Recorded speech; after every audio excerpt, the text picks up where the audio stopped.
Well, good morning, everybody that actually happens to be up this time of morning. It is a great day to be alive. The sun's outside.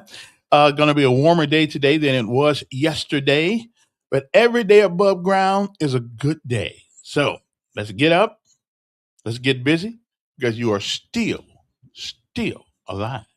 As a matter of fact, as you rise and shine this morning, it is 40 degrees outside, heat wave. Okay, let everybody know that. The high today is going to be around 72 degrees, low tonight 59. It is going to be a pleasant, I think, rest of the week. On today, again, high at 72 degrees, cloudy skies, high around, wind southwest at 10 miles per hour. On tomorrow, on tonight, excuse me, 24% chance of precipitation. So I think you might want to leave the raincoat and the umbrella in the trunk, but you probably won't need it. On tomorrow, now that's where we might get a little bit of rain. Okay, cloudy in the morning, then thunderstorms developing late in the day, high around 73.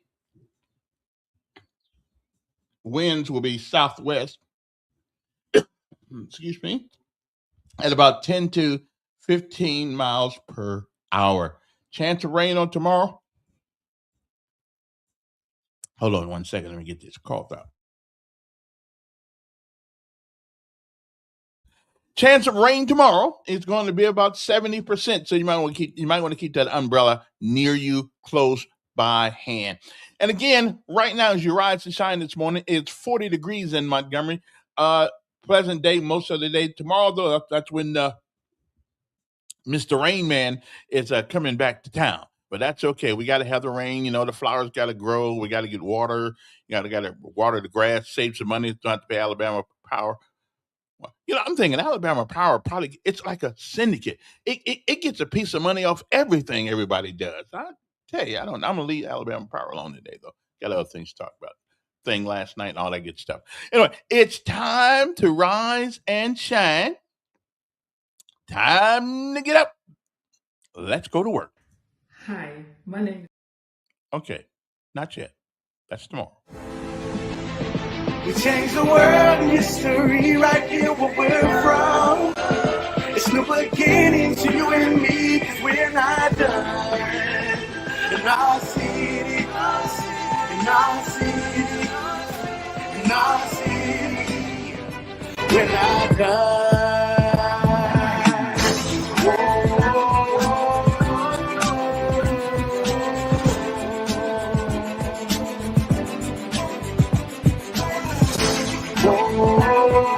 I appreciate that.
And now, the most important part of the show, of course, it is our daily bread, a word from on high, something that'll change your perspective or give you a new one. Hey, there are some rough days that we all have to deal with. There are some good times, some bad times, sometimes we don't know what time it is. But I believe if we give it to the master, it can be handled. Trust me. So don't worry so much about it, okay? Enjoy life. We'll be back right after this. Our daily bread, a word from on high. hopefully this will help your day get started. Thank you, Lord, for every breath I take, for the love that heals, and the joy you make in the tapestry of life. I see your grace, every moment filled with your warm. God's mercy prompts us to be merciful. Our Daily Bread. Today's encouragement from the Our Daily Bread devotional was written by Kirsten Holmberg. Kirsten writes, "When my children were squabbling and came to me to tattle on one another, I took each child aside separately to hear their account of the problem. Since both were guilty, at the end of our chat, I asked them each what they felt would be an appropriate, fair consequence for their siblings' actions. Both suggested swift punishment for the other. To their surprise, I instead gave them each the consequence they had intended for their sibling. Suddenly, each child lamented how unfair the sentence seemed now that it was visited upon them, despite having deemed it appropriate when it was intended for the other. My kids had shown the kind of judgment without mercy that God warns against in James 2:13. James reminds us that instead of showing favoritism to the wealthy, or even to oneself, God desires that we love others as we love ourselves. Instead of using others for selfish gain or disregarding anyone whose position doesn't benefit us, James instructs us to act as people who know how much we've been given and forgiven, and to extend that mercy to others. God has given generously of His mercy. In all our dealings with others, let's remember the mercy He's shown us and extend it to others." Today's Our Daily Bread devotional scripture reading is from James chapter 2, verses 1 through 13. My brothers and sisters, believers in our glorious Lord Jesus Christ must not show favoritism. Suppose a man comes into your meeting wearing a gold ring and fine clothes, and a poor man in filthy old clothes also comes in. If you show special attention to the man wearing fine clothes and say, "Here's a good seat for you," but say to the poor man, "You stand there," or "Sit on the floor by my feet," have you not discriminated among yourselves and become judges with evil thoughts? Listen, my dear brothers and sisters, has not God chosen those who are poor in the eyes of the world to be rich in faith and to inherit the kingdom He promised those who love Him? But you have dishonored the poor. Is it not the rich who are exploiting you? Are they not the ones who are dragging you into court? Are they not the ones who are blaspheming the noble name of Him to whom you belong?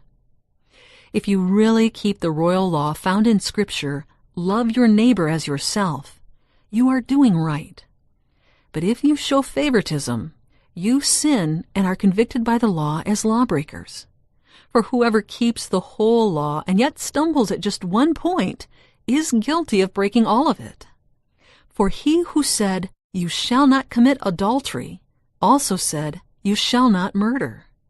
If you do not commit adultery, but do commit murder, you have become a lawbreaker.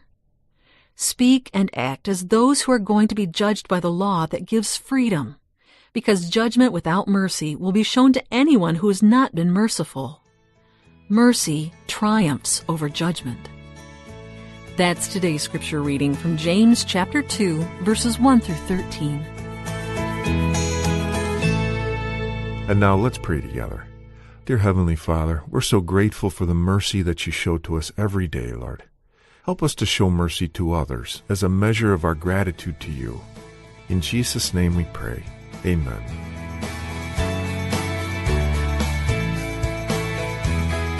Today's encouragement was provided by Our Daily Bread Ministries.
That's right, ladies and gentlemen. This is by none other than our own young kid at McMillan National Academy.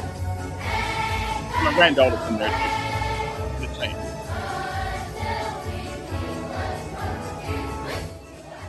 Don't they sound good? Of course they do.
Oh yeah, that is that's the kids right here in Montgomery, Alabama. As a matter of fact, if you happen to be outside the state, they are. We got a school here called McMillan. It's a school that I never would have qualified for, just to tell you the truth. McMillan Academy, whatever it is. Anyway, it is a great school and a bunch of great kids out there. My granddaughter's singing salute to the armed services there. I appreciate that. She didn't even know I was there, so she wasn't really singing it to me. She was just singing it, because that's what they do out there. If you want to ever give us a call in this show and you think that you have something important that everybody should hear, just pick up the phone, 521-2963. Whatever, because I listen, I'm a guy who don't really think like the average Joe. Now, some of my thinking, I will agree with you guys that it's kind of a little bit, a little difficult to understand. But if you plow down into the recesses of my mind, you'll figure out most of the time I'm right. Okay, you'll figure it out most of the time I'm right. Now I knew this morning, and I got a lot of things. I got a lot of things to talk about. Okay, but I knew this morning that State of the Union was going to come up, and that somebody was going to be critical of the president, and like we all are. I mean, listen, we all are. But here's, the nice thing about being the good Lord blessing you to live a little while is that all those things that we go to church for, all those things we say we believe in, at some point you have to show it. Okay, you just can't say it your whole life and never really believe it. Okay, now let me give you a story, and then I'll get on to something else. There were three men, just three, in a boat in a pond trying to get to the other side. And as they were rolling along, here comes Jesus walking on the water. Now, normally, a reasonable person would say, well, thank God for Jesus. And he can walk on water. But no. These three people in the boat rowing said, how come he can't get in the boat like we do? What they refused to acknowledge at that particular time was the miracle that they were seeing.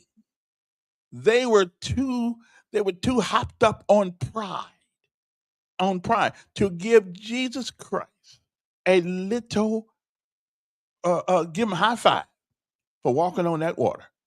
So I guess the message, here's the message. Okay.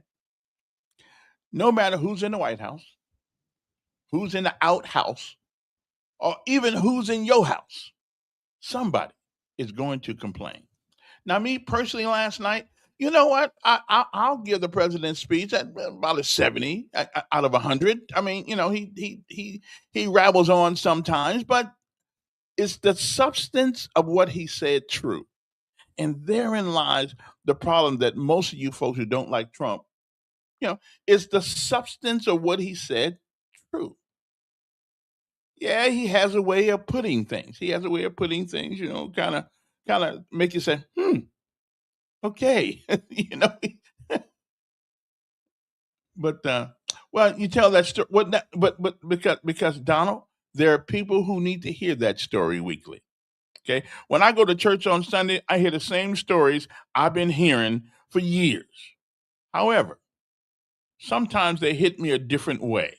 Okay. So yeah, we when you go to church, wait a minute, when's the last time you've been to church? When you go to church every Sunday, you hear the same stories. But you may be in a different place this Sunday to receive what the preacher was putting out.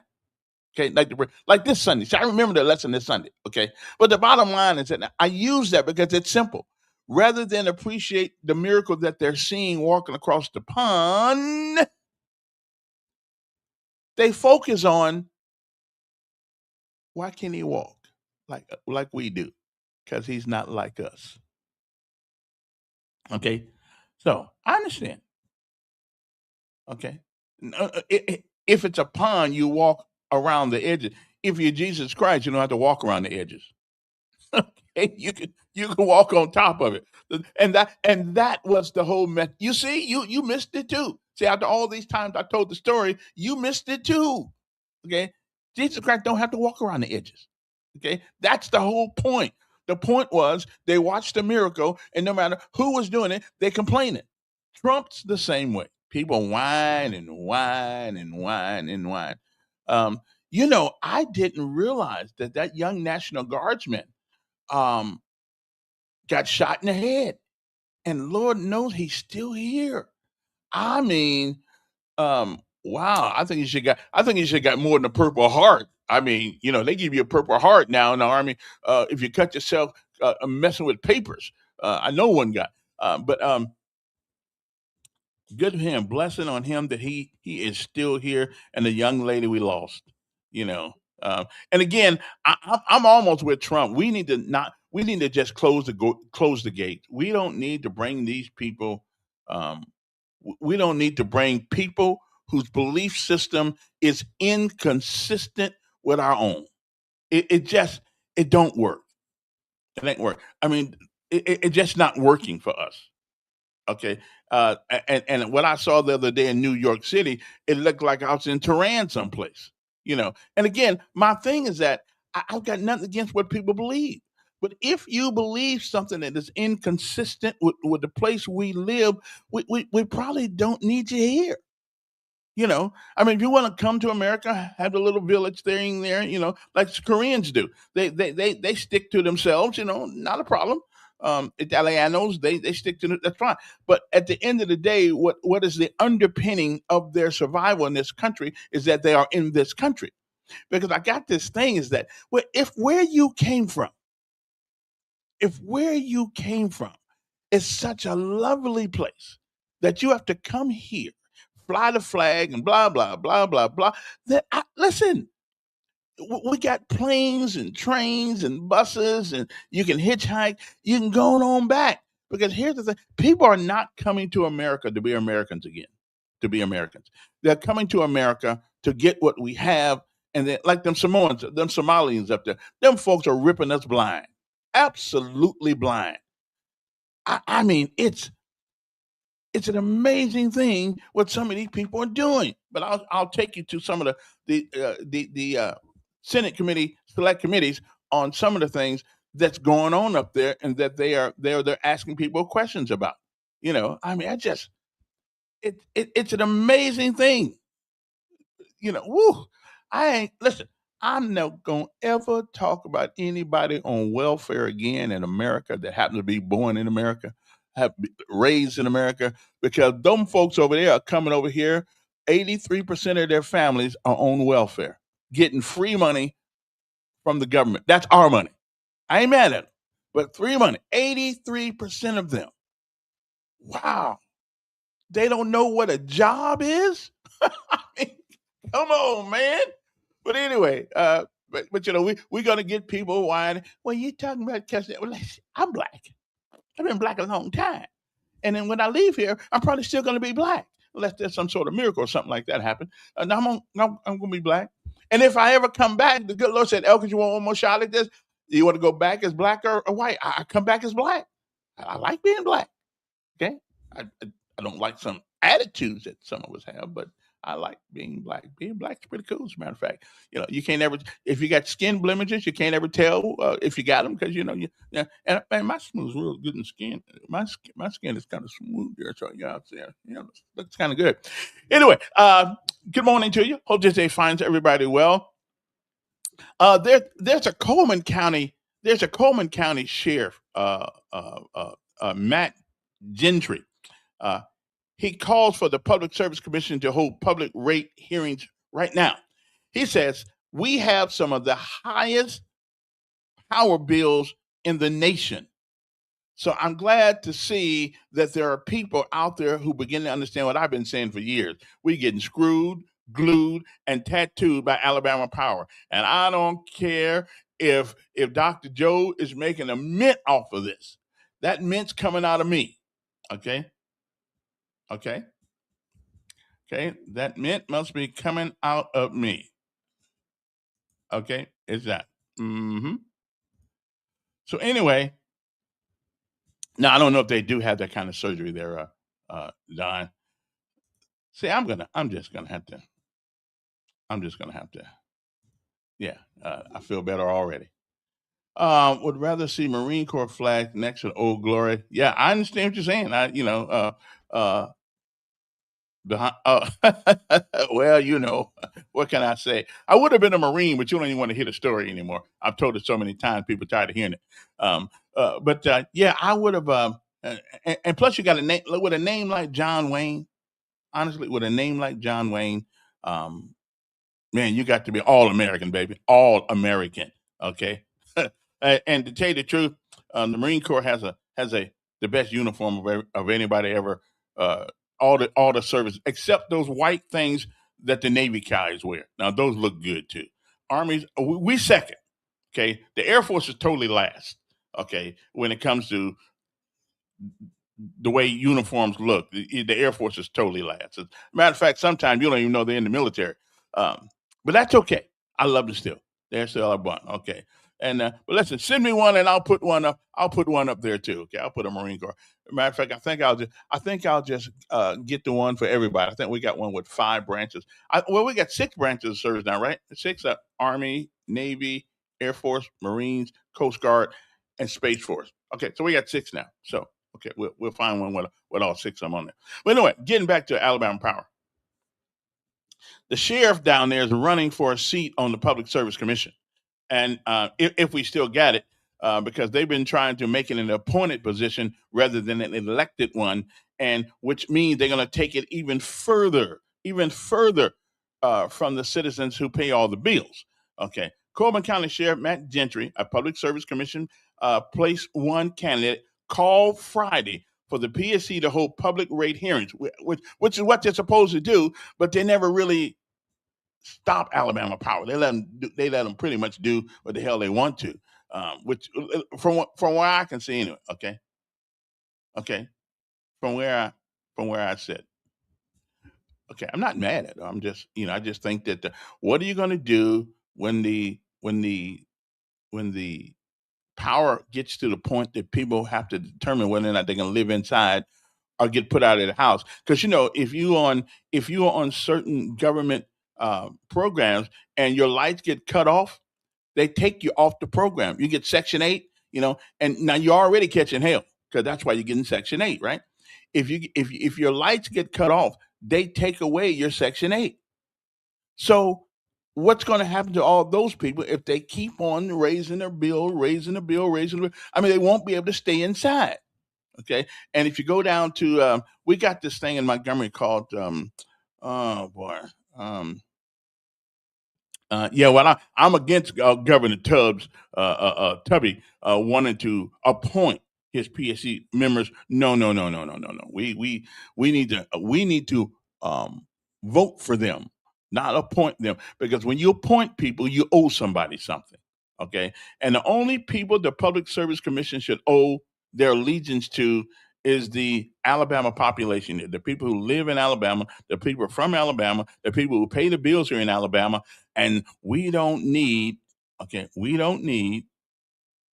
right, to them to be owned by the governor, a senator, or anybody else, because we already catching enough hell as it is. So now we don't want that. Now you want if you want to take my support away from Tub, that's a good way to do it. Okay, not that he cares, but I'm just saying, that's a good way to do it because I can't support that. I just can't support that. I just no. We need to be close to the people who are screwing us because at least we want to know who it is. Okay. Let's see. My son took his AFPT, whatever they call that thing down in the army. His other day woke me up at 6 o'clock in the morning and told me, "What you want, Don?" So you're blocking my comments? Well, only because you pissed me off a couple minutes ago. Well, who cares? You know, Exactly. Who cares? Okay, I got you. I feel it. Okay, I'm just trying to be nice here, but you won't let me. So let's keep moving on to other things. Um, moving on. Did I ever tell you the time I jumped out of an airplane, got my face dragged on the ground? I didn't tell you that, did I? No, that's okay. There's some things that are too hard to go back into. Let me see here now. So let me see what was I talking about? He took my mind off things. Yeah, okay. Now here's a story out of Hoover, which gives me hope. Now, but if you want to talk about the State of the Union, that's fine. I was okay with it. I mean, all State of the Unions, like state of the state, state of the city, they all are sound about the same. It's not a time for me to get up there and say all the bad things I've done, all the mistakes I've made. It's about moving a country forward, giving us the right attitude to do it. Okay, right attitude to do it. Trump is just not he. But there's one good thing about Trump that I like.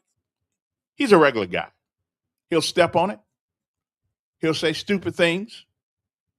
He'll say yes when he meant to say no when he meant to say yes. He's a regular guy. He's a regular guy. And for years and years and years, I've often said, why can't we just get a regular guy in the White House? Well, we got one now. Got a little money, but we got one now. Who don't have to kowtow to the political correctness of what you think is politically correct. I could care less what you think is politically correct. Okay? Care less. So I'm telling you, there's some advantage to having him there at this time in this place. And if what people tell me and if what we believe that God is responsible for everybody being where they are, then God's responsible for him being in the White House. And it must be the right guy at the right time. We don't have to agree with him on everything because some of us have a question God. Okay, he's in charge of everything. We question him. At least I have. So not for very long though. I'm just saying for a couple seconds. Only for a couple of seconds. But after that, okay. So moving right along to other things. Yeah, we don't want no appointed PSC. We catching hell now with the PSC with our gas and light bills going up. We catching hell now. Okay, so we don't need the PSC accountable to the governor of the state of Alabama. We need them accountable to us. So the next time, if we got any lights to see how to get out of the house and get to the door to go vote, next time we need to, we need to get rid of them. Okay, and I got to tell you something. I'm worried about this meta thing they're coming up with in Montgomery. I know that it's going to cost us money. I know that somehow it is going to directly or indirectly affect our bill. Okay, I'm thinking, you know what? We need to go back to the drawing board on this and tell them if they cannot provide. Okay, if they cannot provide their own electricity. Tell them to go to Wetumpka. Tell them to go to Wetumpka. Good morning. Good morning, Sergeant Elkins. Good morning, sir. Can I offer you another point of view on appointing members to the PSC? This ought to be good. Yes, go right ahead. Yeah. So right now, they are elected. And in a statewide election in Alabama, do we have any Democrats serving in statewide offices? Any? Don't we have judgeships? Well, I guess not. No, I guess not. No, statewide. Yeah. I guess not. But there's a reason for that too. But I'm just asking, though. I'm talking about representation. I just want to give you a different point of view. Okay. So let me ask you, do you really believe that one's political philosophy has something to do with the light bill? Well, no, not political option, but when you're electing people, if you're not getting a representation of a certain political demographic, then if you got all Republicans in there, because it's, the way that it's elected, what I'm saying is if you have appointments and you say the minority leader in the Senate, the majority leader in the Senate each get an appointment, the minority leader in the House, the majority leader in the House get an appointment, that's 4, and the governor gets an appointment.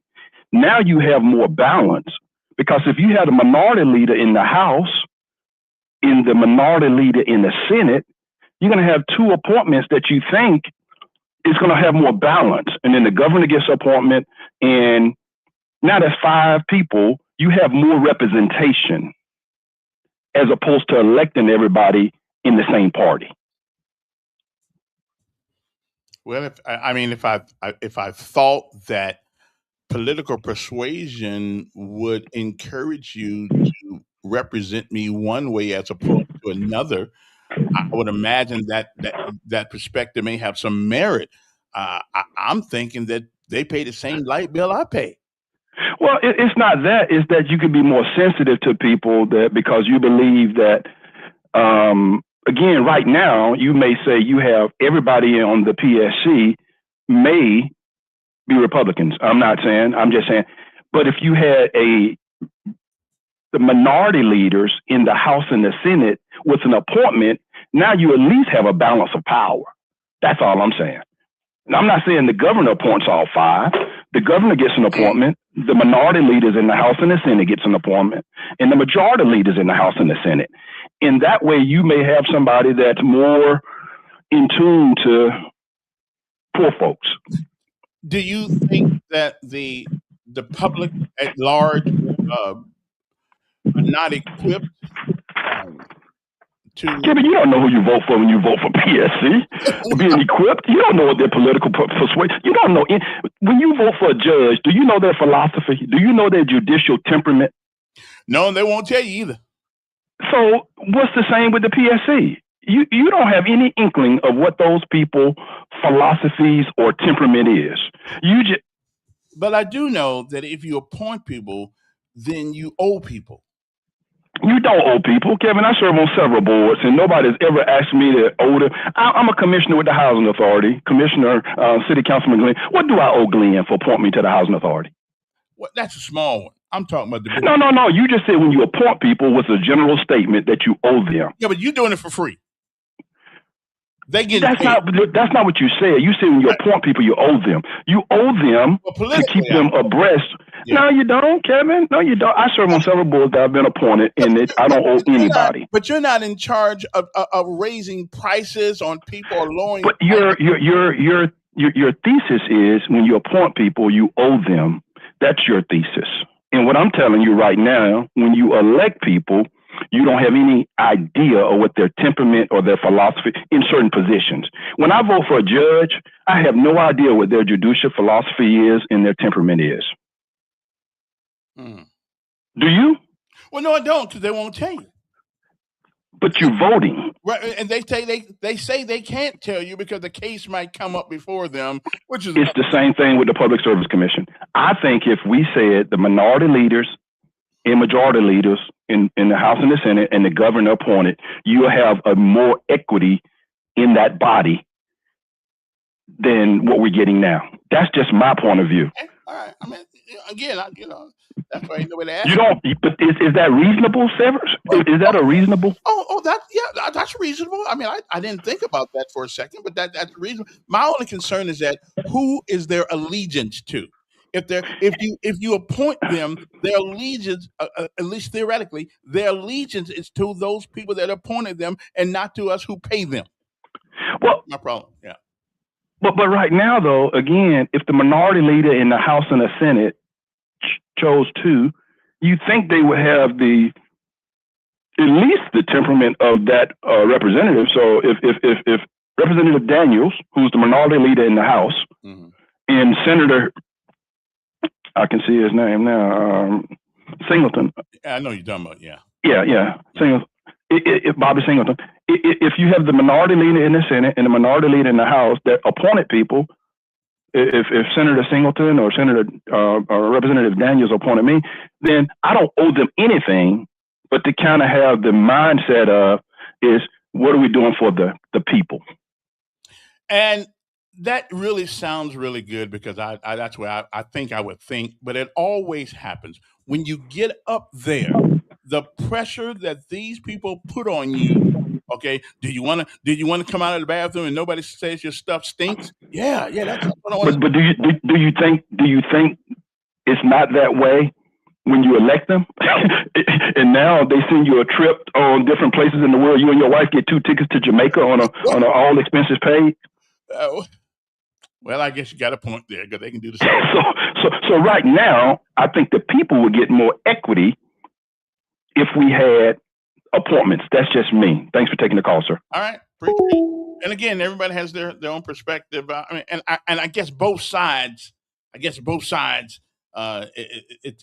a pretty good argument. I do want the accountability to go to. I want them accountable to the citizens rather than the appointer.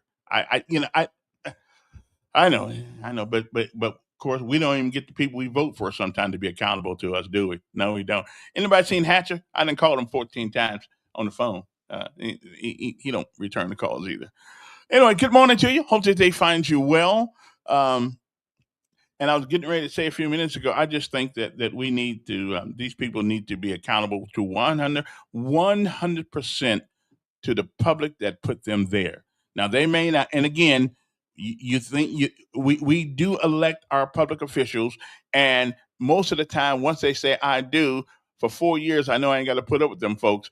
They act like they ignore the hell out of it. They do. So what is the solution to that problem? What is the solution to getting people that are accountable to us? Because you see what happens. You see what happens when you go down to the city council meeting. They put you last on the agenda. In Prattville, they put you first on the agenda. So during the city council meeting, guess what? You get to speak first, get to go home, and then watch the rest of it on TV. Okay? But in Montgomery, they wait to the last part of it, and then they don't. And then when everybody's gone, you sitting there talking to the microphone until and 2 city councilmen who look like they ain't paying you no attention. Okay? And maybe they've had a long day. Okay? Maybe they've had a long day and they're just tired.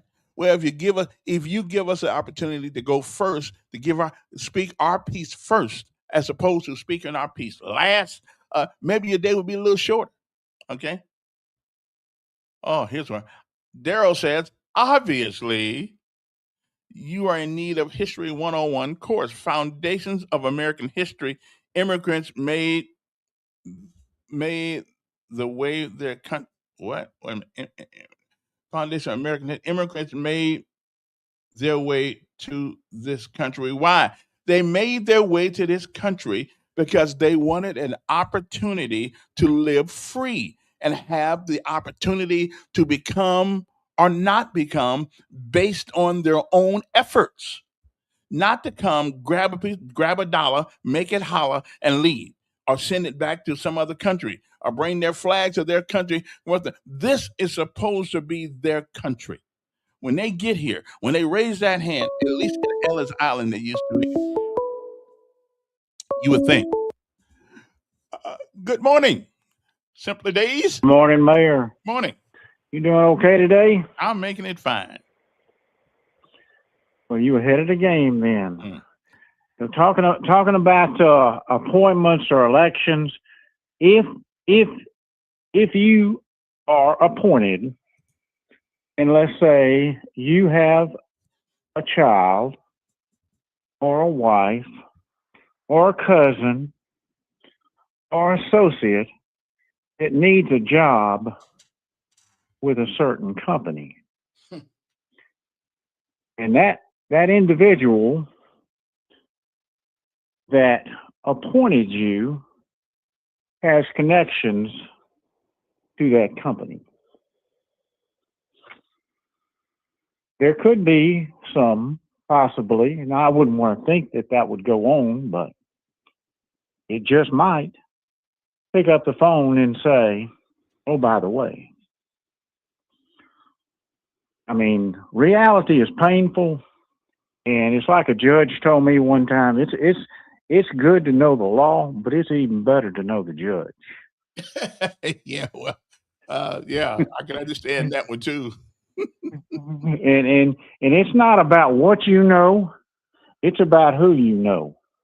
And all you've got to do is look to any of these politicians, Republicans or Democrats, that go in there making such, what was their income before they went in? And it's all about relationships. And the older you get, Mayor, you learn it every day. It's all about relationships.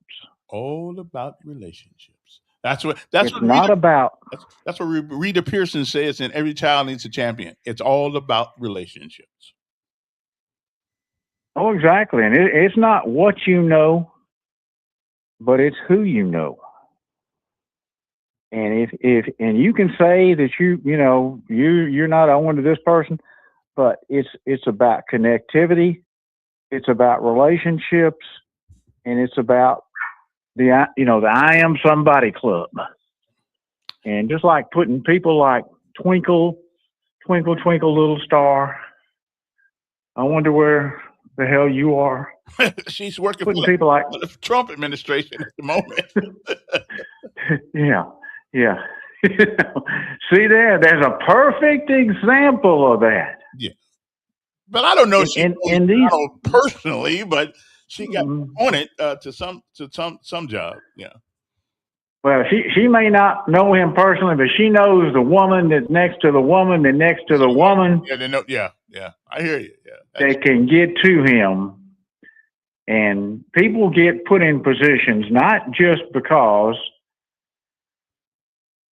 of what they know, but in a lot of cases, just like your last caller, name recognition is everything. Well, like I told my son the other day, it ain't who you know, it's who knows you. Exactly, Mayor. That ought to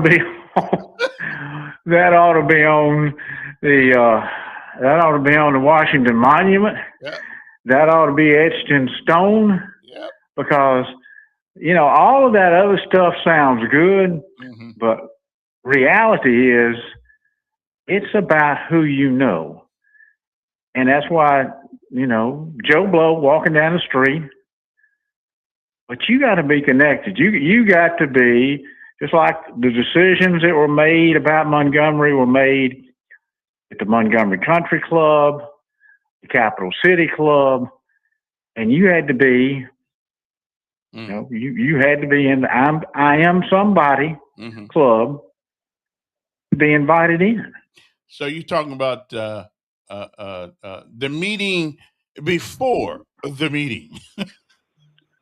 You are exactly on point. You are razor sharp this morning, man. All right, I got you. The meeting before the meeting is where all the decisions are made. Exactly, because when he gets out there in front of the city council and then the public's looking at it, or the state, all those decisions have already been made. That's just a cheap 3-act play that they're allowing you to see. Well, it's kind of like the city, and it's kind of like the city council meeting. Although city council meetings are the whatever they call those meetings before the meeting, they do allow you to watch them. So that's one good thing about it. But by the time the regular public is down at 5 o'clock, I mean, most of the decisions that were going to be made are already made. That's true. Yeah, and I mean, it's like, and I know you don't want to hear it, but it's just like the water park and any of these other big, the public gets very little input into that. And that's why I said, they need whether it's a police review, they need a review of all city business, especially that cost over, $1 million or whatever. They need to have some other eyes looking at it, but politicians don't want that. Final point, Mayor. There's a population of almost 500,000 people in this country, and they don't depend on the Public Service Commission where they live, and they don't need them because they are self-sufficient. They can sustain themselves without getting on their knees, like the governor of California took his knee pads with him, went to go see Trump. They don't need to get on their they don't need to get on their knees in bed because it just depends on what position he was in when he was on the knee pads. Well, position is everything when it comes to politics. Yeah, it is. You have a good day, Mayor. Okay, that's good. I mean, it's all right to get on your knees, but it depends on the position that you're going to be in when you're on your knees. Will tell the story. The number 521-2963 is a number here. If you got something, in your mind. Gary says, Dr. Joe says, whatever happened to the police review board? Well, the city council don't want it.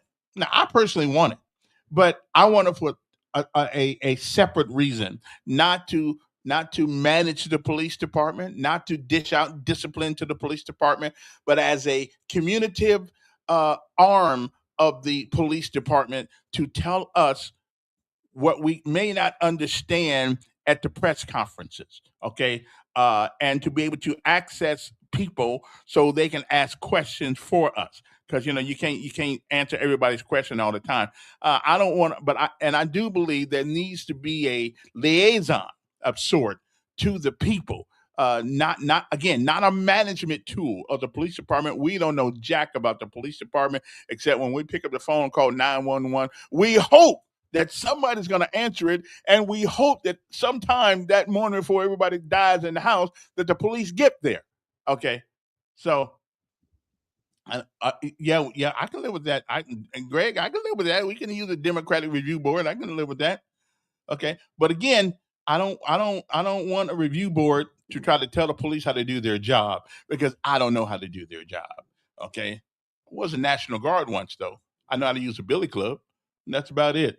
What I meant? Okay, let me see now. There's somebody else had something up here too. Good morning. Who cares about their long day? And I'm with you. I'm with you, Tony. I'm with you. But they don't. And again, somebody asked me, why do Prattville allow the citizens to go first? Okay, you know why? Well, you know why the people go last at the. Or I have no clue to take the people who pay the bills and make them go last. I don't. That doesn't make sense to me. You should give them all the respect. You should give the citizens more respect than the citizens give you. Okay, as a servant of the people.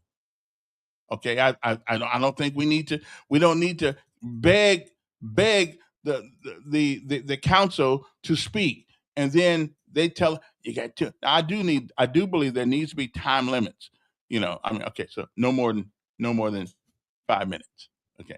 So when you come there to talk, you need to make sure you have your stuff written down and put it on things so you can go on down through it. But to make me go last, now think. You know what's a bigger insult than that? You know, there's a bigger insult to that. It's a no. Listen, that's worse. To make me go last and I'm paying the bill is worse than letting people walk down the streets, have their ugly little mutt hike their leg up and drop their load on our grass. Okay, and if I ever get one shot at the city council, and if I ever win, my first thing is going to be pooper scooper. You can't walk your ugly dog down the road without a pooper. Yeah, hike your leg. Hike. I mean, think about it. They hike their leg up and crap in your yard and keep walking. If I had a taser, I'd tase them. Yes. Good morning. Mm-hmm. I heard enough lies last night. I can't stand this one this morning. Okay. You know why the people go last? When Todd was in office, when they came up to approach the council and speak to the council, right, you knew it was a clown show. And once he had it changed to at the end of the meeting, maybe all the ones that were going to clown will be gone by then. And it never did change back to what you wanted to do now. You can have a wait a minute. You can have a time limit. If you don't have a time limit, then you escort it them was a out. time limit then. Okay. But didn't make a difference. But I have enough video to prove how many times people were escorted out of the meeting when Todd was mayor by police. Don't go there. Don't play stupid. But wait a minute. Stupid people in the city of Montgomery who pay taxes have the same right to complain. Did I not? Did I say I agree or disagree with it? Okay, so I mean, hey, I'm explaining to you what happened, and you know what happened. Wait a minute. I've been here since '91 when Emory Farmer was mayor, and we've been last since I've been here for 35 years. We didn't even have video when Emory Farmer was in office. Well, I don't care about video. When they went to media and when they were visualized the meetings. Yes. That's when this occurred, and that's when they cut it out. We've always been last. We've never been first like in Prattville since I've been here for 35 years.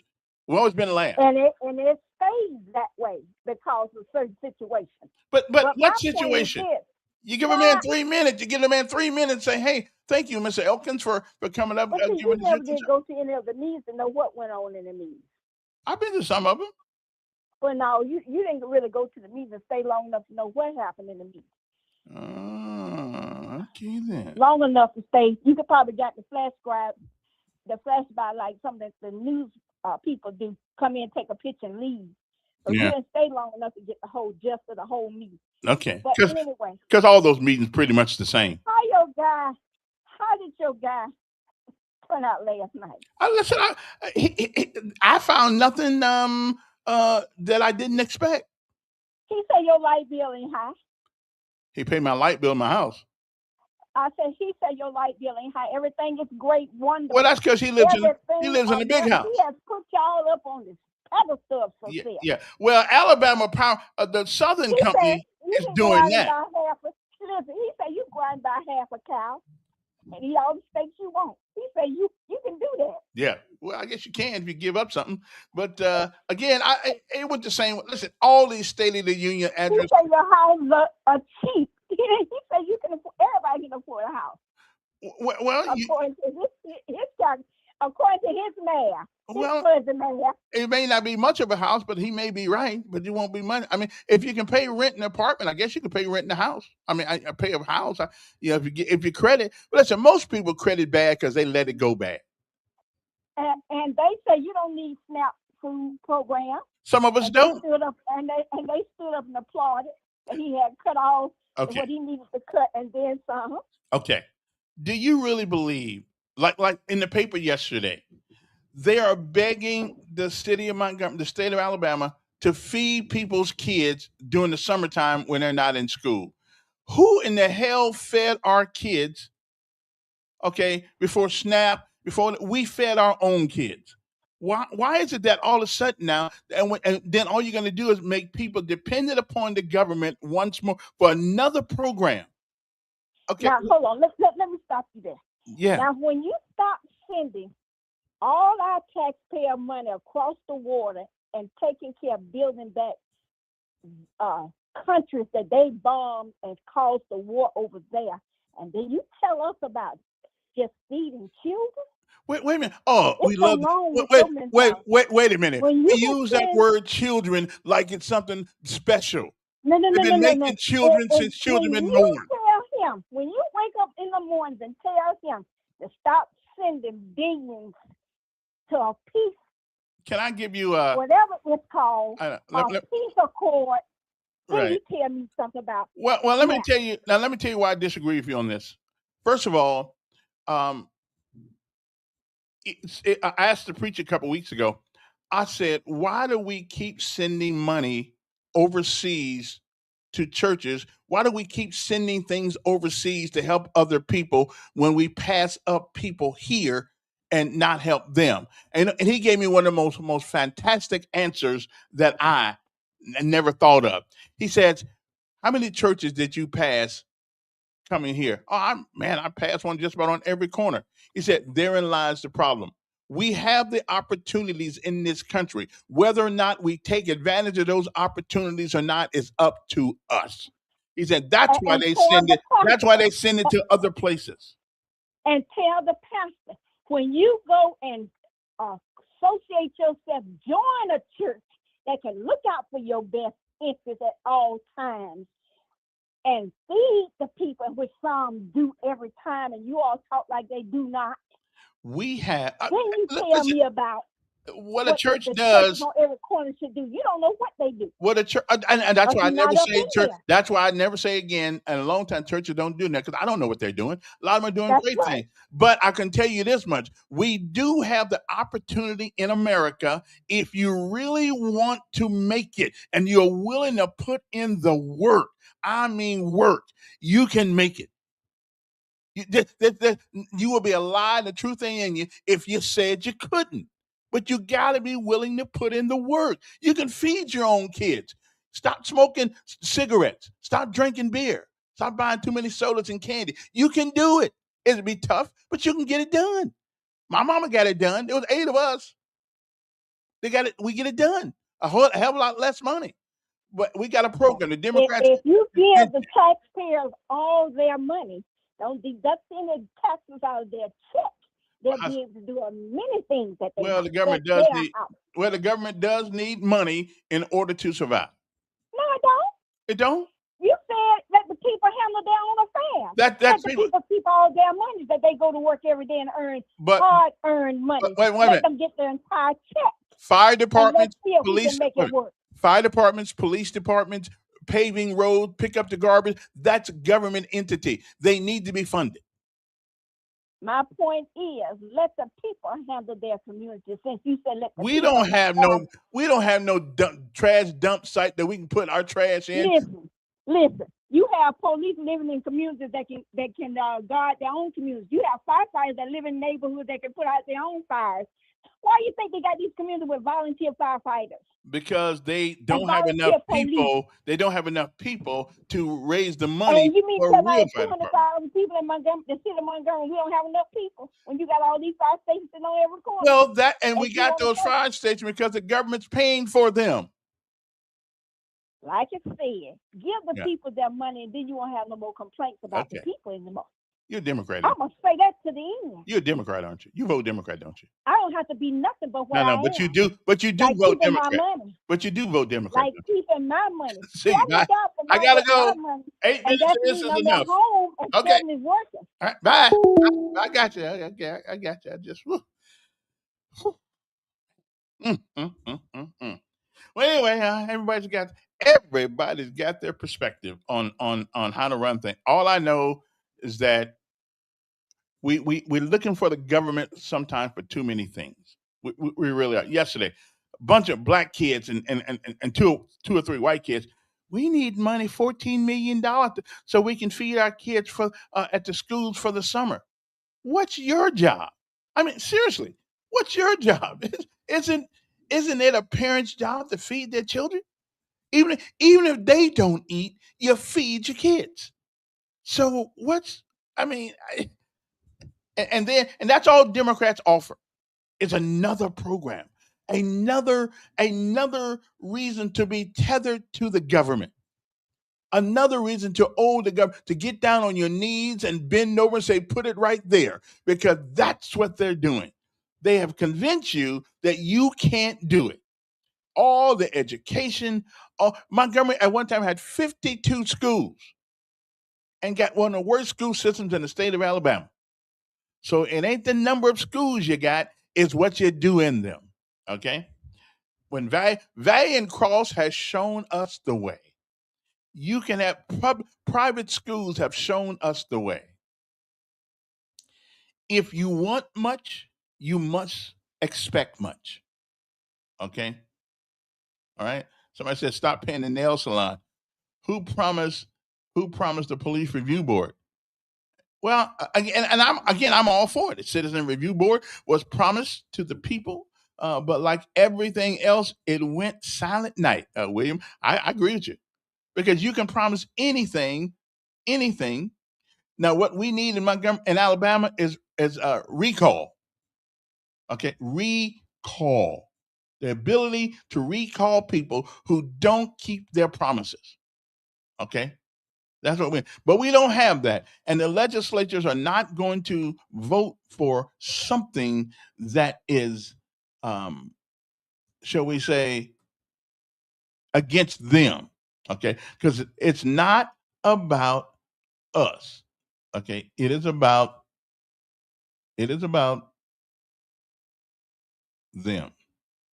Anyways, 8:07 in the morning. Got to take a little break. We'll come back. And don't forget, our show's been brought to you by One Stop Wireless. One Stop Wireless. You know what that is? You know where that is? You don't know what that is?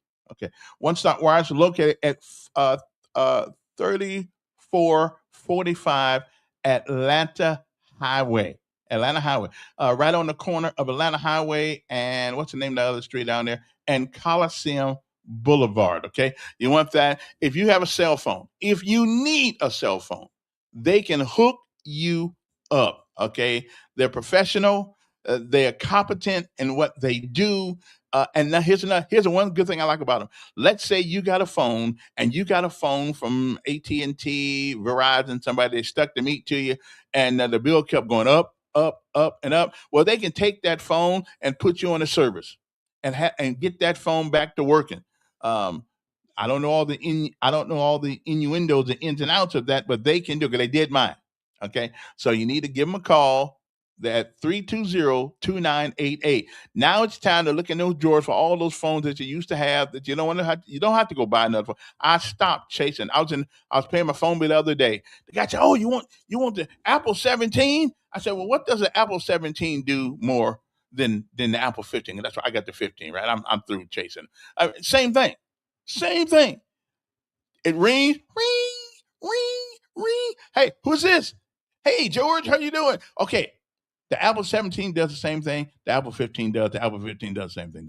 Okay. So why? Use some of the phones that you have, they stuck with you. Verizon is good for doing that to you. Okay. And going in there telling that come on down here. We'll give you a what they call a tablet for free. So me, like a dummy, I'm watching TV, right? Well, let me go down and get that thing. They kept me in there for 5 hours.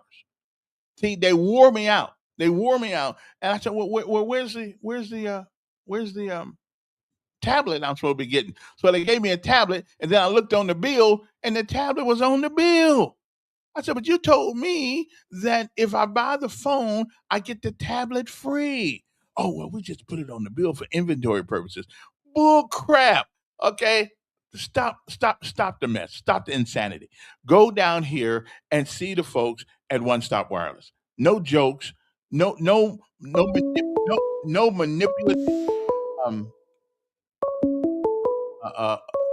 Hold on for a second there. Hold on, Duke, for 1 second.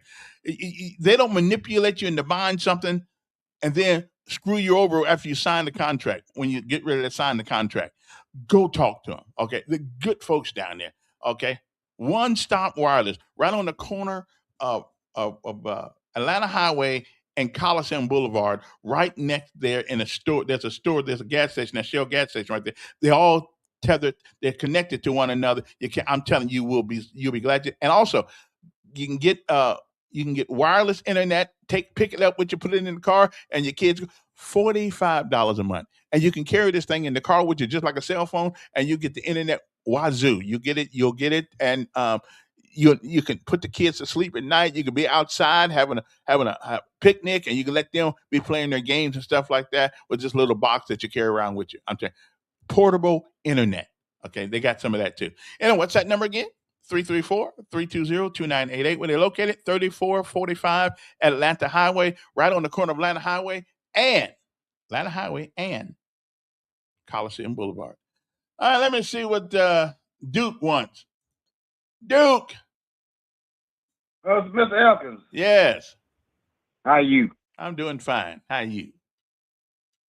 I'm fine. Mm-hmm. Did you watch your boy last night on the tube last night? Oh yeah. As a matter of fact, I wanted to go up and hug him. Really? Okay. Yeah. Did you enjoy that? So what did you take from that, sir? I believe just about everything the guy said. What did he say that make you feel better about, everything's still expensive in the store right now? So, he didn't do it. Did he say something to make you feel better? Yeah. Did he talk about how bad Biden left things for him, and he's been the president for a whole year. Yeah. He hadn't got it fixed yet. So that's It just took like 4 years. the woman. It took us 4 years to get here. You think the man's going to be in office 12 months and all of a sudden it's all going to be all right? You still got Democrats. You still got Democratic House members, still Democratic Senate members who won't pass legislation that he asked them to pass. So how's he supposed to change it? Now, Kevin, you know good and well, Trump been doing executive orders ever since he's been in the White House, haven't he? And just about all of them have been challenged in court. We didn't have his Republican Congress voted on anything. Trump been doing all this on his own, so hell, he don't have any excuse talking about what other folks haven't done. He's been doing it on his own. So the president don't pass. Why haven't he got it done? Why haven't he stopped this Ukraine war?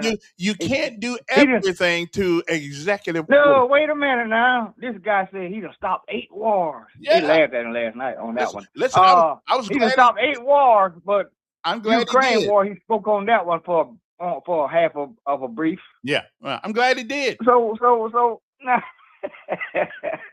then here's my thing, Kevin, too. He went all around the world finding people that illegals have done stuff to, right? Okay. Huh? You heard that last night. He bringing out every woman he could find that an illegal had did something to somebody in their family. Mm-hmm. But he had 14 survivors of this Epstein people's right in front of him on the front row. Why he didn't bring up these women or introduce these women? So we got these women in the house tonight that been abused by somebody. Okay. So let's talk about that. Why didn't he acknowledge these women? Did any of them say he did anything to?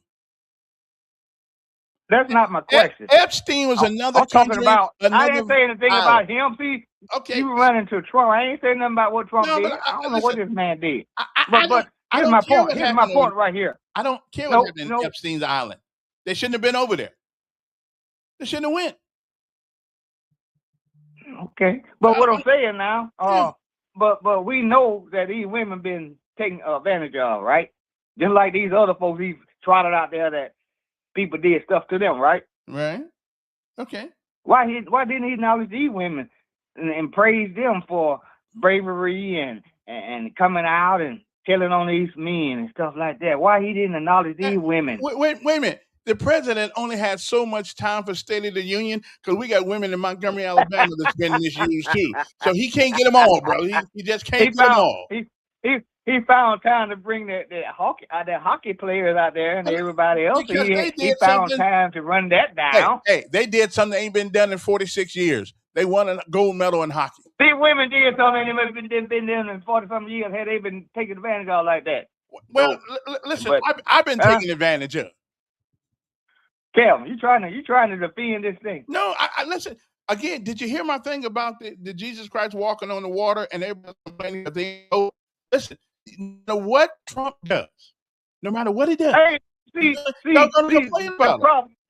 Like Stephen Reed. See, no matter what Stephen does in the city, people yeah, talk about him. So I mean, they talk about me. See the problem you guys got about this thing. See, if we've been all Bill Clinton and Hillary, you know, they drug into the White House to interview them for whatever reason. I don't know why. But if we've been the Clintons only name in this thing, you think they would hesitate on bringing them in way before now?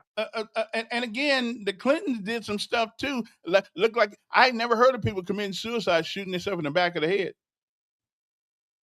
But that's a whole different story. You know, Clintons got you hang around the Clintons, boy, you had a good chance of committing suicide. So well, you know, yeah, it ain't no better, it ain't no worse than a man getting his ear shot off, you know, and I ain't see no sign of it. Yeah, that's what I said. Wait a minute, they got the best on doctors. the ground, like that. Wait a minute, they got the best doctors in the world in Washington D.C. Cosmetic doctors. So just because you don't see it, that shows the good. Excuse me. That shows that they know their job. You running out of lies and excuses for them. Move while you're up at button now. Move them beans to the side and them damn collard greens to the side so you can see and smell a little bit better. I got to take a little break here right now. Go get my cup of milk. Take your little break. Please take your break. I will. I got to take my little break here. Be right. Give me 3 minutes. Give me 3 minutes. Okay, then I'll be back. But I've got to have at least 3-minute break per hour. Okay, so we'll be back. I got to get some milk because milk is good for the body. Okay, it's good for the body. So I'll be back right after this. We'll continue this intellectual discussion on the political world by which we live in today. So we'll be back. Don't go nowhere. I promise. I'll be right back. 3 minutes, and we'll be back.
I just want y'all to know that me and AI wrote this song.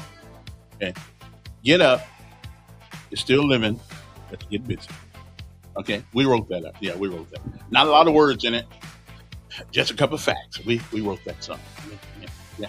I'm beginning to like this AI thing. You know what I mean? I'm beginning to like. And besides that, I went back there to get me some milk, but the milk thing didn't work too good. I went back there to get me some milk, but the milk didn't work too good. So, good morning. Hope everybody's doing well. What were we talking about anyway? I can't even think what we were talking about. I guess it doesn't really make much difference at the moment what we were talking about then. Let me see now. Okay, about that gift the mayor with Trump.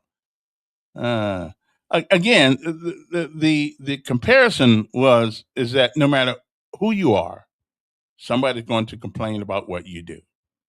Again, kind of like the whole thing with the Jesus walking on the water and the guys going across in a boat complaining that he's not in the boat with them, rather than understanding the miracle that was before them. So I'm just saying, no matter who you do, no matter who you are, somebody's going to complain.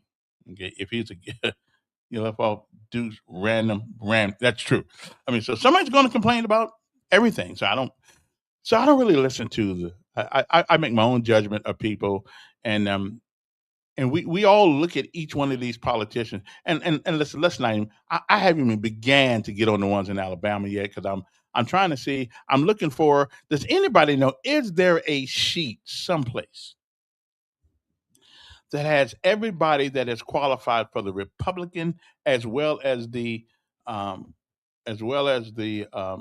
Democratic primary? Are those primaries on the same day? I think 19th of May. I believe it's when they are. I've been looking for a because I'm trying to get a whole lot of. Now there's a young man. He's a Democrat. I ain't holding it against him. He's running as a Democrat, but from what I gather, now he's running in the House District 74, and from what I gather, from what I know of his parents, I know this. I know he's probably going to be squared away.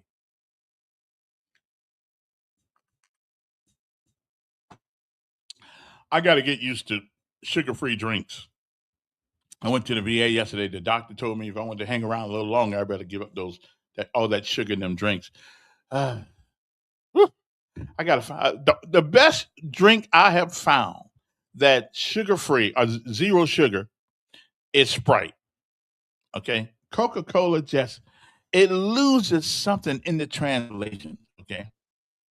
Well, I went to the thing yesterday. I saw I saw somebody on there that's been gone for 4 years. I saw Hubbard. So I guess it depends on which website you go to if you get them. But if somebody can if somebody can email me one, I'll appreciate it. It's a LOJIC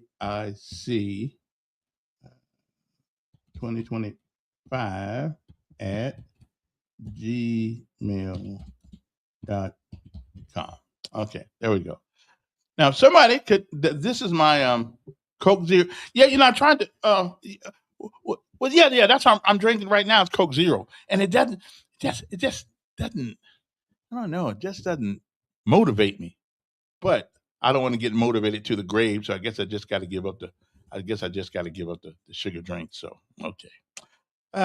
Anyway, if you have a list of LOJIC 2025 at gmail.com, send that to me, please. And anything, and if you have a link, if you have an article you want us to visit on the show one day, send it to that same email address, logic20 LOJIC, because I couldn't find LOGIC, LOJIC 2025 at gmail.com. Give up the porky chips. Yeah, you might be right about that. Yeah. Pork chop. Oh, pork chop. Yeah, I'm about tired of pork chops now. To tell you the truth, I haven't had a pork chop in a while. Yeah, I don't think I'm gonna be eating one. I'm about tired of pork chops. Yeah. Mm-hmm. Moving right along to other things. Now, I did get some good news yet. Where is Tuberville? I want to hear him form a complete and legible sentence that makes any kind of sense. Okay. Well, anybody seen Jamel Brown? Okay, because he won't. Now he's probably twice that he was coming on and he never showed up. Mm-hmm. I know why, but they got this young man right here. Now I want y'all to look at this guy. Where's he at? Where's he at? Where's he at? Where is he at? Right there. There he is. Right there. Okay, I got this young man right here that's running for House District Seat 74. I'm going to see if I can talk to him about it, because I'm somewhat interested and see whether or not he has anything to say that's interesting. He's kind of young. Okay, that's him right there. That's him right there. Okay, the young man. Yeah, right here. Yeah, that's him right there. His name is young fella, and he's running as a Democrat. Now, he don't look like a Democrat. He don't look like a Democrat in there. He looks like a good Republican there. but I guess you're distorting my image of what Democrats look like, because he is that's him right there. With a good looking kid, and his name is Smith. Okay, and I think Austin Smith. I think his dad is a well-known fella in town. I'm not going to, if he wanted to put his name on the Facebook page, he can. And the only thing I got against him so far, he's running as a Democrat. Other than that, though, I'll tell you, I'm sort of he's an engineering student, as a matter of fact. He's a smart kid. Now that helps him out with me. He's smarter than I am. So, because if I vote for you, you have to be smarter than me. And that's a difficult task, I know, to have to live up to. But however, somebody has got to be smarter than me out there. Somebody's got to be a lot smarter than I am. Anyway, so that's him. I'm trying to get him on and see what's on his mind. He don't look too old, though. I think he's like in his 20s. Normally I don't trust people in their 20s because they just don't know a whole lot. But that's okay. I'm gonna give this guy a shot at convincing me that he is he's worthy of my vote. Similar days. Oh, wait a minute. I gotta put.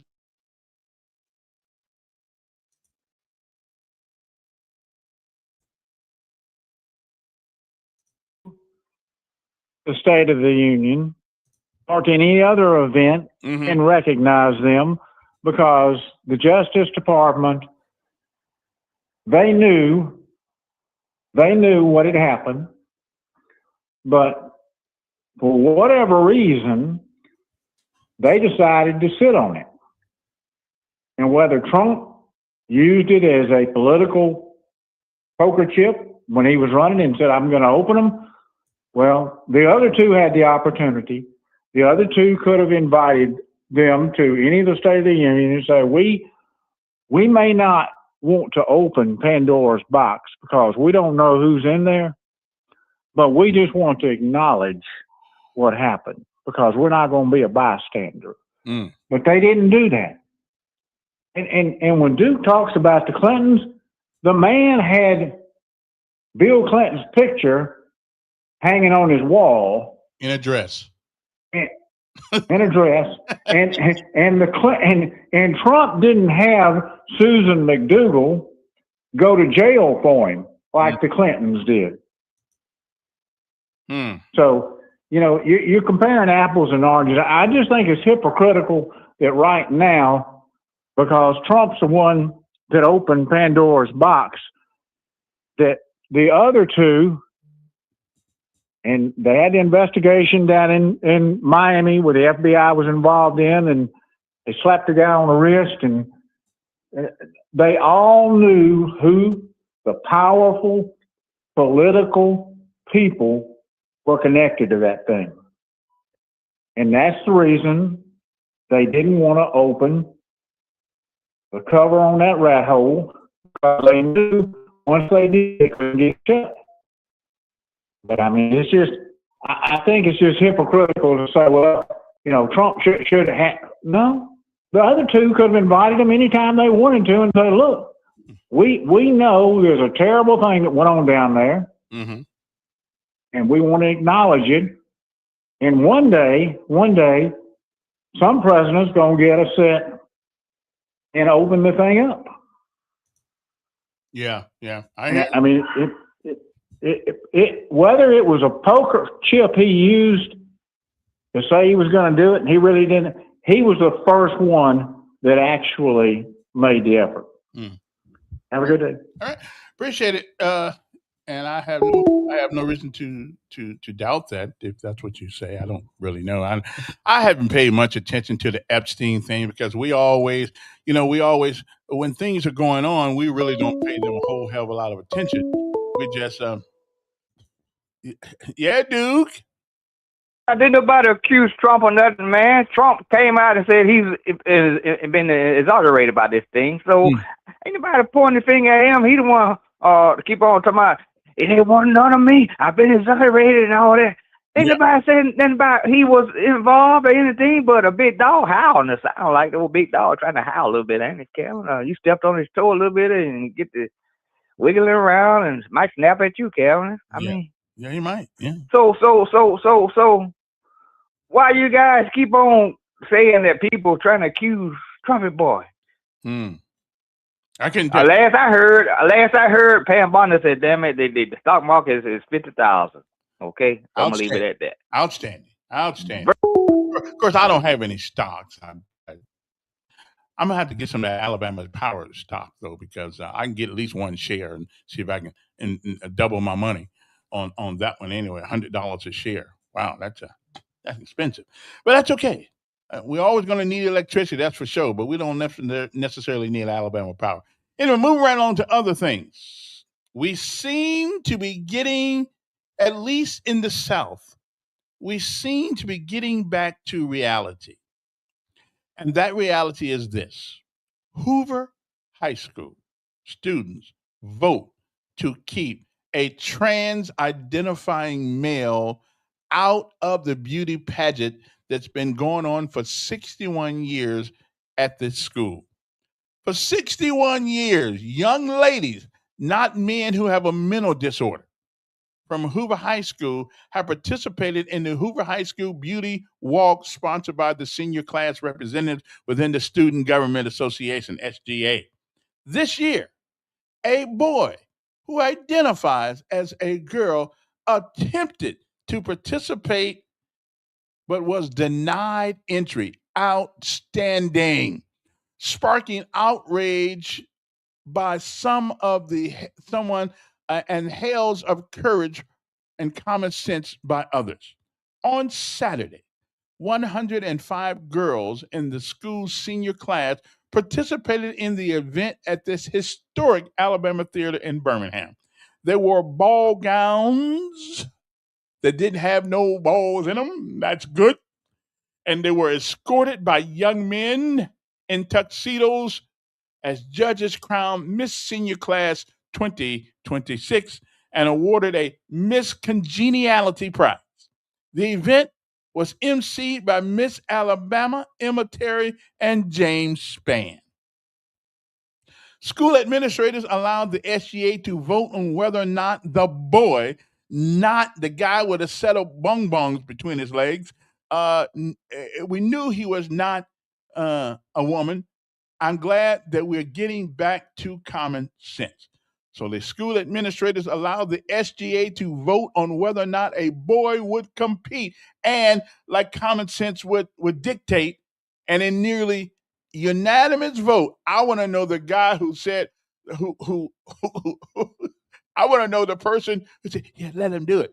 The students decided to keep the event strictly for women and evidenced the use of the title Miss in the award by historic president, female-only participation. So we seem to be getting back to,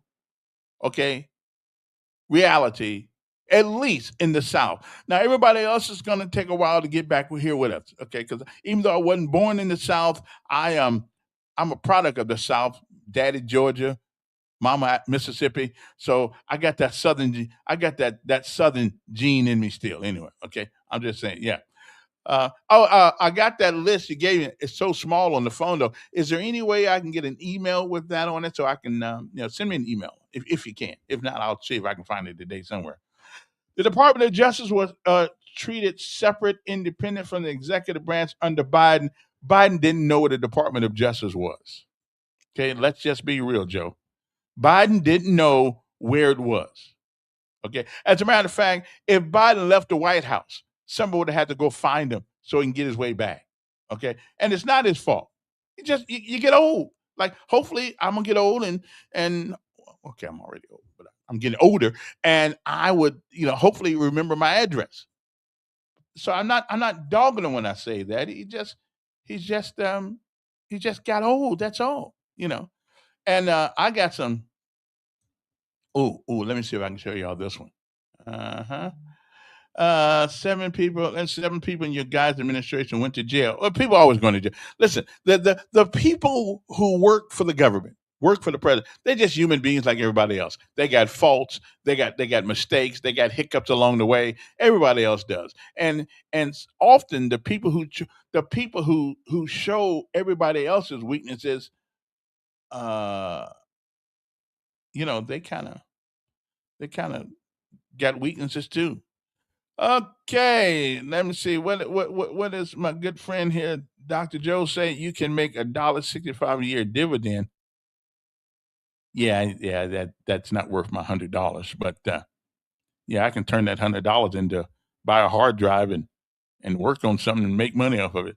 Forget about it. I'll just keep my own money. Okay, he should have been denied. Of course, he should have been denied. Oh, okay. So it's the share for Alabama Power is 90. So it's $100. Okay, $100 a share. I may get me one share though. Yeah, I may buy me one share just so when they take the price up, I get little something back. I go, not much though. Have you told Z about a 401k? Yeah, but he ain't got there yet. Department of Justice treated separate and independent from. That's not true. Okay, Biden used the Department of Justice. I think every president there then used the Department of Justice to go after their enemies. Okay, and it ain't just a Biden thing; it's a Trump thing. Although I don't blame Trump because they kind of like screwed my man Trump. They kind of they kind of screwed him over. Okay, all right, moving on to other things. Now, I have a question that I know it's not very important. But it is a question that I have this morning because I've been wondering about this for a long time. Can somebody tell me what the difference is between chicken strips and chicken tenders? Okay? Because they look the same to me. So I be going into Zaxby's saying, give me some chicken tenders, but I mean chicken strips, or do I mean chicken strips and not chicken tenders? Because I don't know the difference. Don't they all come from a chicken? So is it how they're cut? It is. I don't really know the difference. Chicken strip, chicken tender, aren't they the same? So what's the difference? So why they got different names? I just know. Could somebody help me out there? You want to know? Well, you can hit. Wait. Here's the number. There's a number right there. 521-2963. Or you can write it in our thing here because I just don't know the difference between chicken strip and chicken tenders. Because I got to eat lunch today. Okay.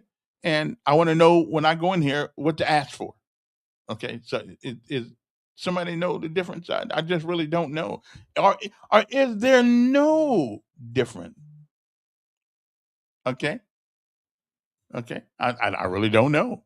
So maybe somebody can tell me the difference between chicken strips and chicken tenders. Okay, so let's see. CICHCKE, chicken tenders, or CHICKEN, okay, STRIP, chicken strips. Because see, is there a difference? Are they just getting over on it? Because in America is the only place where a chicken wing miraculously becomes 2 because you break it. So during football season, you break 1 wing and now it's 2 wings. Now, rather than charging $1, you can charge $2 for 1 wing because you broke it and now you call both of them wings. Listen, it's ingenious. Chinese must have came up with that because it's ingenious. You can pay for one as if you were buying two. Okay, I'm just saying. I'm just asking the question. I mean, it is an amazing thing. Okay, 7 people in your guys' ministry went to jail. Okay, who cares? I don't care if went to jail or not. All right, does a chicken have lips? Oh, of course not. Chicken doesn't have lips. Does anyone think Trump will have to pardon his entire family if he leaves office?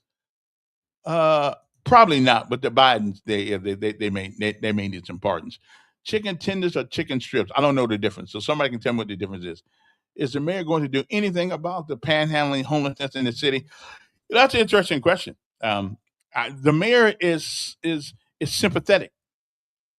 Mayor is sympathetic to the panhandling population. He's sympathetic to them, and it seems as if he, listen. I'm sympathetic toward them too. Don't make me think I'm not.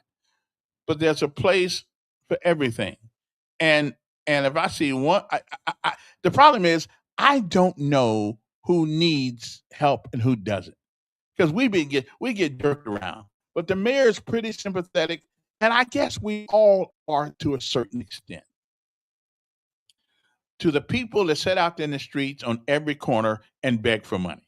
Sometimes, like Sunday's church service was it hit me right there because he was talking about, well, we shouldn't be selective in our what was the word he used? Can't think of the word he used. In our giving, in our passion for people, even if we think that they're getting over on us, it still doesn't hurt us to give, and which I don't mind. I would just like to have a place in Montgomery where we do that. So we feel like giving. We go down to Beggars Row, and we give money. Okay, go down to Beggar, but every corner, every day, it's nauseating because everybody needs money, but most of us out there trying to work for it and get it. Instead of sitting on the corner talking about I'm a veteran and I need help. Well, if you're a veteran and you need help, you get the check. Okay, if you're really a veteran and you legitimately need help, you've been hurt, you've been injured, you are getting a check. I don't feel sorry for you because you're walking around with a sign that says I'm a veteran. And most of these guys spent 6-7 months in and got out in basic training. So I don't, you got to do better than that. You got to show me some ID. Okay. So I think we ought to have a place in Montgomery where people, well, it's got nothing to do with the First Amendment. What idiot came up with that? I don't know. What in the world? Now I could see maybe carrying the sign would be First Amendment. I guess you could stretch that out, but getting my money, no, that ain't part of the First Amendment. But I guess I can kind of see. I can kind of see the sign, but your First Amendment is limited to my space and to your space. I don't need you coming in my face telling me how broke you are. Hell, I'm broke. Okay? You're free to ask for money and you're free to give it. No, we're not. We are almost compelled. Honestly, Joe, let's be serious here, okay? We're almost, if what you believe in God Almighty and Jesus Christ, you're almost compelled, and they know this, to give money because we really don't know if they need it or not. So we would rather fail in our assessment by giving than not giving. So our conscience is compelled to give to people who ask. But let's not act like it's got something to do with the First Amendment, because it doesn't. Now, anybody out there disagrees with me? Or if somebody comes up to you and asks you on the street for money, won't you at least think about it for a second about giving something? Because that's the way. Here's a lawyer. Yes. You don't have to call me when you go too far and I have to correct you. Don't go right ahead. You were bad. You were not a good boy, were you, when you were a kid? You had to have a lot. Did you get a lot of spankings? No. A couple here and there. I think you got a lot of spankings because you just been bad, and probably for Christmas you got coal in your stockings, didn't you? Well, I can't say that, but we didn't. Yeah. We had coal. We put it in the furnace, brother. Believe me. Yeah, you put in you got in your stockings because you were bad. Look, anybody can ask for money. There's no firefighters do it. Civic organizations We do know it. The that. courts haven't made it. Right, we know who they People do. have made it distinguished. But we You know what can't they stop do. people for asking for money. Now, you don't have to give it if you don't want to, then don't give it. But you can't stop anybody from approaching you and asking a question. Supreme Court's already dealt with that. Nothing stops any person from walking up to anybody and merely putting a question to them. Or in some cases, in the case of panhandling, what you're saying is that they ain't even asking questions. They just got a sign that's standing there. You figure look or not look. But I think they're encroaching upon my space and my freedom, and sometimes it looks like they could even be putting me in danger. How so, Kevin? And if you're in your car driving, somebody's in the middle of the road, now that might be another issue. Wait. People have been shot in their cars. Sure, Kevin. Anything can happen anytime to anybody. Perhaps a bolt of lightning will come and zap you on the head right now. I doubt it, but I imagine it's possible. But we aren't talking about that. This is just somebody who is asking for money, whether their causes are legitimate or not, whether it's because they don't have a home or because that's their job. But whatever it is, they're free to ask and you're free to decline. And people have been through that. The only issue may be whether or not you're going to allow pedestrians to obstruct traffic, which you can't do. All right, which is why they don't, can't do that. But you don't want police wasting their time trying to get, somebody who's soliciting money out of the road. Then why not designate a place in the city where you can beg all you want to? Why? Because you can go any place you want to go, short of private property. Any place that's public. You can't restrict anybody to that. Well, let me ask you a question. They're free to go in other public places. How you going to do it to somebody who's homeless and not do it to the police, to the firefighters fund? So let me ask you a question. When they're doing passing the boot. Then let us make them pay for a license to beg, a beggar's license. I don't care if it's $5. Are you going to do that? Here's the thing. Are you going to do that? Okay. Mm-hmm. Are you going to do? First, I don't think it's going to be legal.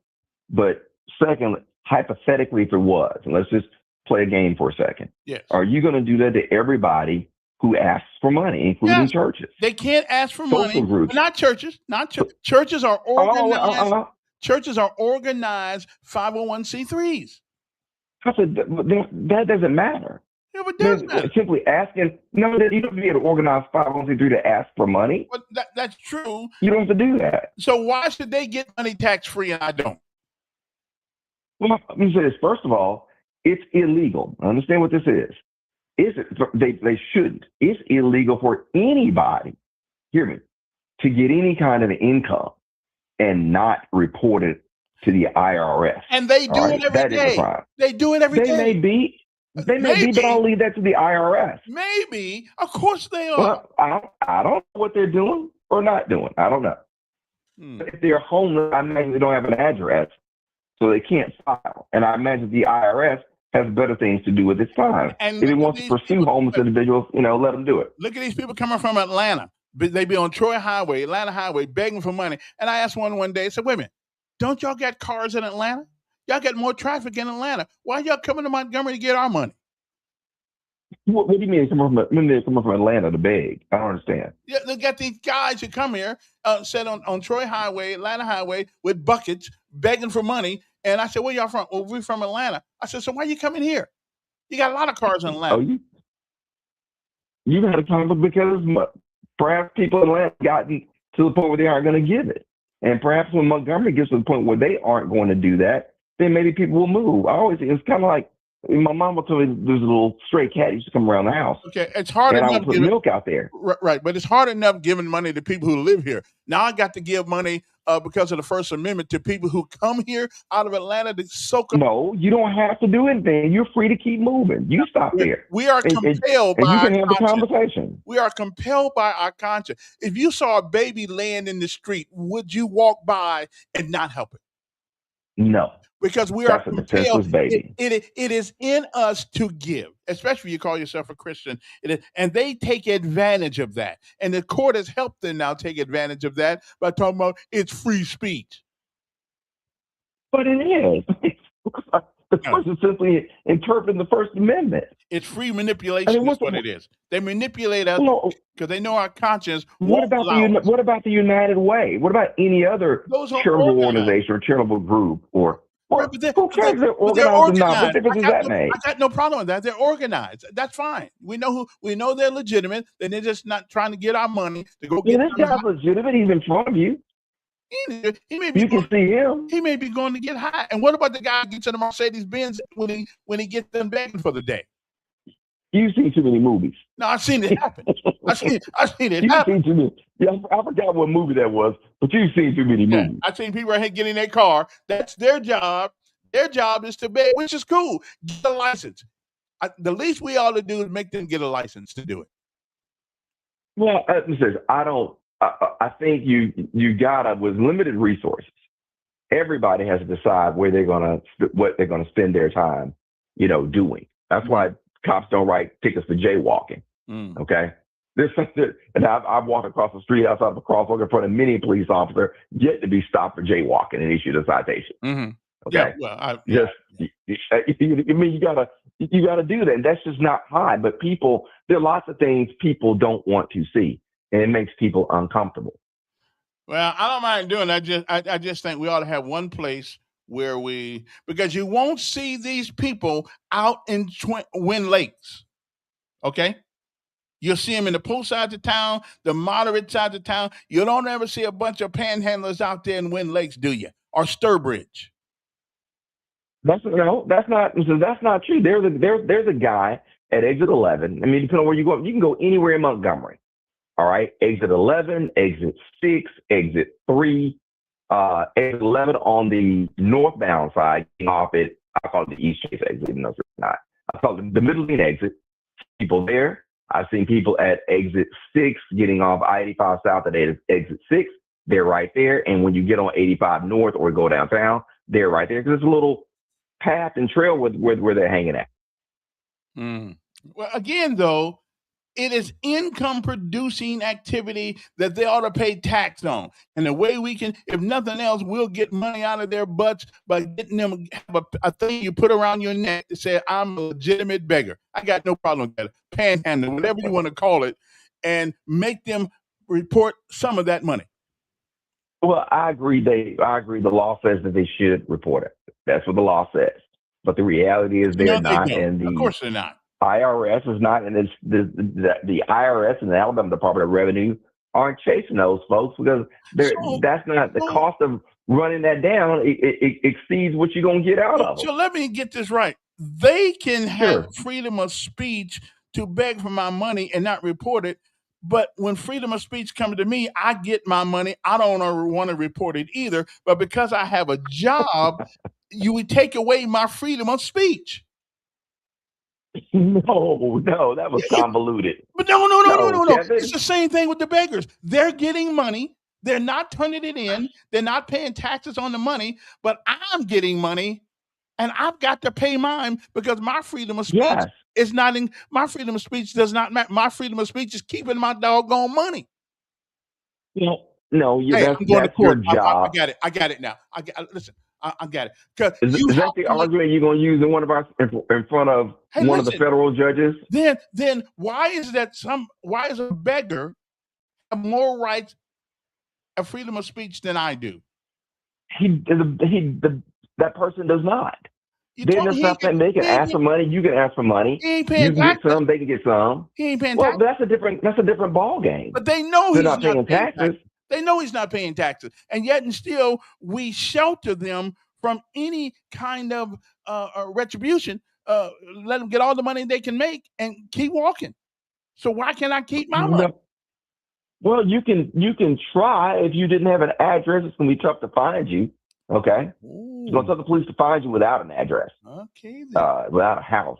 That's tough. Now, if you want to move outside and share the accommodations of living under a bridge or living wherever under a tree, it's going to be tough to execute a warrant there for your arrest Uh, and So, to do things we normally do. so because they are obfuscating the law, and we're not going to look for them, they still have more rights than I do. No, they don't have more rights. They're just not paying taxes. It's not a right. That's That's frankly a right. crime.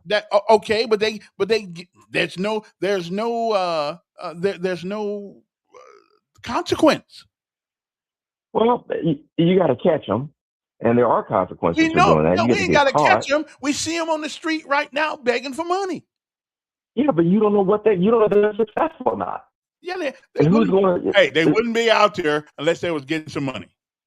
Well, that's the assumption, but there's no evidence in that. Right.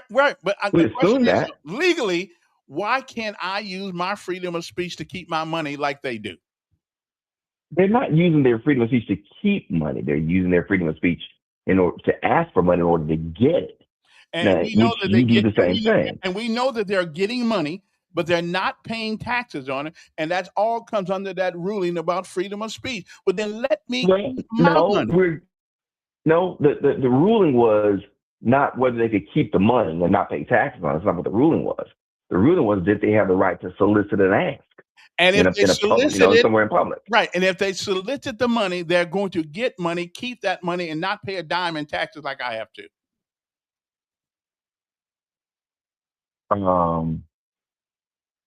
No. I mean, Yeah. Listen, your legal mind is twirling right there because you know I'm totally right. Logically, I got what a I'm text telling and I you looked at makes it. sense. But so I should be able to use my freedom of speech too and not have to pay taxes. That's not going to work Well, because let me that's try not it. what the issue is. Well, listen, if I Now ever you're go- going to end up downtown on Church Street in front of that federal judge.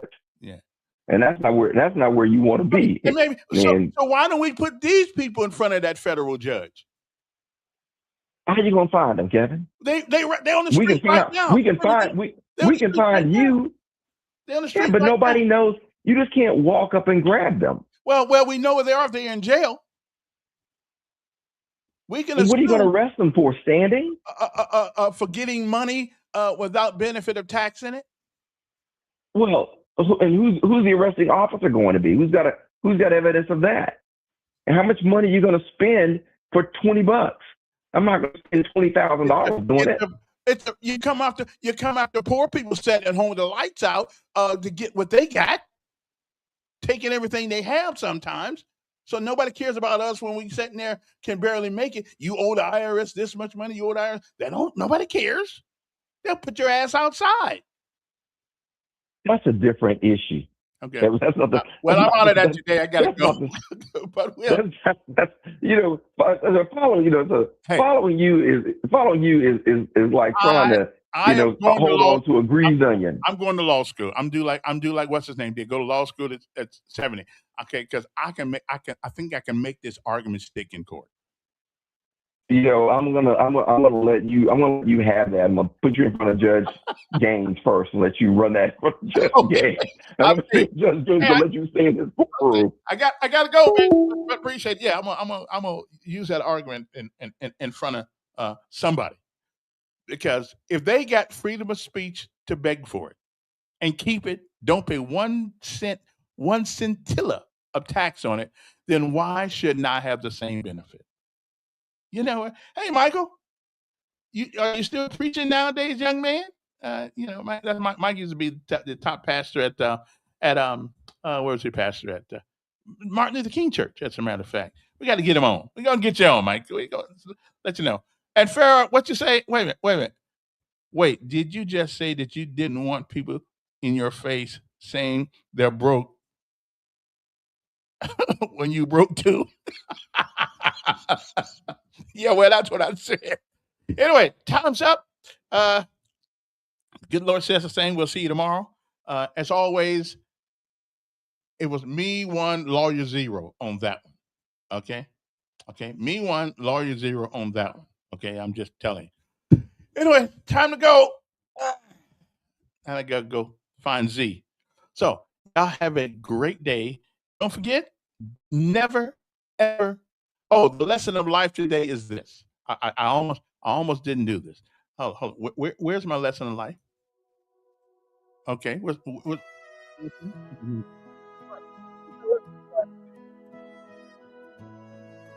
Think about this one. I want you to really think about this one today because it's special. I want you to think about this, okay? No, just think about this. This is serious stuff here. I believe in the end, it will not be what you said. It will be what you did not say that would have made a difference. That's heavy. I believe in the end, it will not be what you said. It will be what you did not say that would have made a difference. Sometimes it's good to say what needs to be said. Okay? Good morning to you. It is not the falling down that gives us the strength. It is getting up every time we do. So, my word to you is keep getting up. Falling's fine, but don't lay down. Keep getting up. And you'll notice something about every time you get up, you get a little stronger. Don't lay down there. Get up. Good morning to you. Have a great day.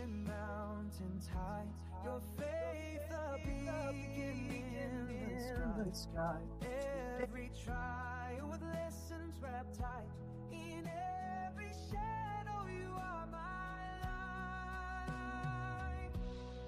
Thank you, Lord, for the laughter. Oh, I still haven't figured out what the difference between chicken strips and chicken other things are.